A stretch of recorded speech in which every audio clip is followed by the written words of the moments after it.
OSM जब से introduce हुआ है तब से उसके बारे में कुछ ना कुछ न्यूज़ मिल रही है, जब से आया है।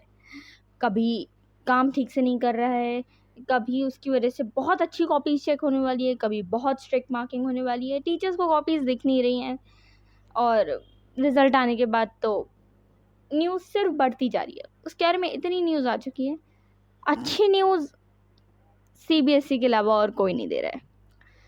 एक बात बताओ, OSM की ज़रूरत क्या थी? लिटरली OSM की ज़रूरत क्या थी? एक 12th बोर्ड एग्जामिनेशन में, स्कूल एग्जामिनेशन में OSM जैसे स्ट्रिक्ट चेकिंग मेथड को इम्प्लीमेंट करने की नीड क्या थी? और हमारे को कहा गया है CBSE के द्वारा कि OSM बहुत सारी इंस्टीट्यूशंस यूज़ करते हैं। DU के जो चेकिंग होती है वो उससे चेकिंग होती है, दिल्ली यूनिवर्सिटी के। उसके बाद ICAI जो CA का एग्ज़ाम कंडक्ट कराते हैं वो इसको यूज़ करते हैं। ओके, ICAI जो है वो इसको यूज़ करते हैं। आपको पता है वहाँ पे कितने एप्लीकेंट्स होते हैं? टोटल 5 से 6 लाख 2 राउंड्स में।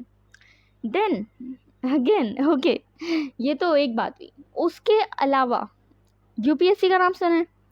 It is one of the biggest and the toughest examination conducted in India, right? It has a subjective paper. उसमें आज तक ऐसा कुछ भी इम्प्लीमेंट नहीं किया गया। क्यों नहीं किया गया? I mean, वहाँ तो स्ट्रिक्ट चेकिंग की ज़रूरत भी है। क्यों? क्योंकि कैंडिडेट्स एलिमिनेट करने हैं, बेस्ट को निकालना है।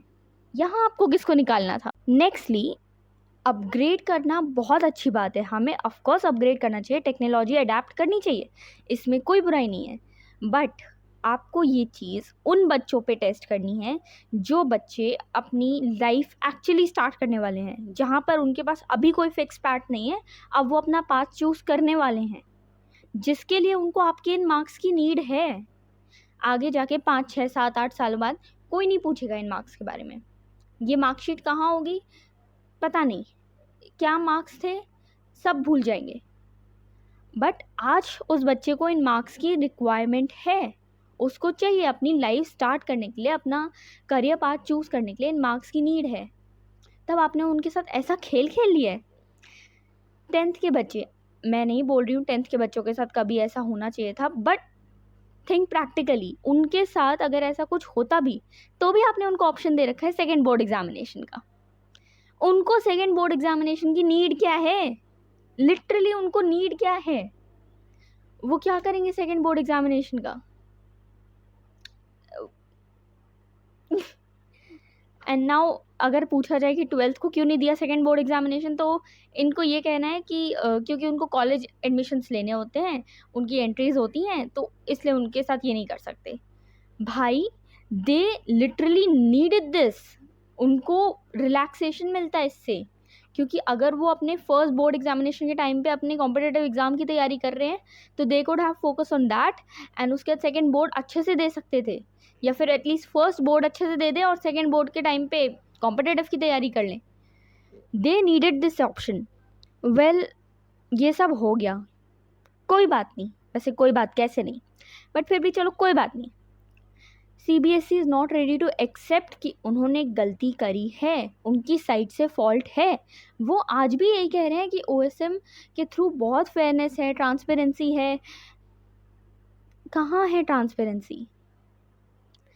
इवन स्टूडेंट्स जिन्होंने एक सही आंसर मार्क किया है, उनको सही मार्क्स पे आंसर पे मार्क्स नहीं मिल रहे हैं। कहाँ है ट्रांसपेरेंसी, फेयरनेस? कहीं भी नहीं है। इस सिस्टम को इम्प्लीमेंट करने से पहले मिनिमम 1 साल तो ट्रेन कर लेते, सिस्टम को भी और अपने एजुकेटर्स को भी, जिनको कॉपीज चेक करनी है। इंडिया में जो टीचर्स 9 to 12th को पढ़ाते हैं उनकी एज अराउंड 30 to 45 प्लस होती है, इससे भी ज़्यादा एज भी होती है। डू यू रियली थिंक कि a person with this age can adapt to these things that easily with such less amount of training? CBSE, it's high time. You need to speak up now. जवाब दो, आपने क्या किया है, क्यों किया है और ये कब तक चलेगा? We don't have time, we have to move forward. हमें आगे अपनी लाइफ कंटिन्यू करनी है, हमें ये ख़त्म करना है। So please speak up, give us a way out, we need your help right here. ख़त्म करना है इसको प्लीज़, किसी तरह let's end this. And to all the students and all the viewers, आपको कोई भी ऐसा वीडियो दिख रहा है जो इस टॉपिक पे बात कर रहा है, प्लीज़ सपोर्ट दैट वीडियो। जितना ज़्यादा वो वीडियो सपोर्ट होंगे, जितना ज़्यादा वो लाइमलाइट में आएंगे, उतना ज़्यादा हमें जस्टिस मिलने की जो प्रोसेस है वो बढ़ेगी, हमारे को जस्टिस मिलने की पॉसिबिलिटीज़ बढ़ेंगी। एंड अगर आप में से किसी को कॉपीज़ मिल गई है तो आपको कितना टाइम लगा है, मतलब आपने पेमेंट कब किया था और कब आपको कॉपीज़ मिली है, प्लीज़ लेट मी नो। क्योंकि मैंने सुबह मॉर्निंग में 7:30 अराउंड पेमेंट किया था और अभी शाम के 7:30 हो रहे हैं। I haven't received anything. Site updation पे चली गई है and I have no update कि मेरा जो पैसा कटा है वो कहाँ गया है। आई एम जस्ट होपिंग कि कुछ गलत नहीं हुआ है, बट अगर आपको पता है तो please comment down. Thank you.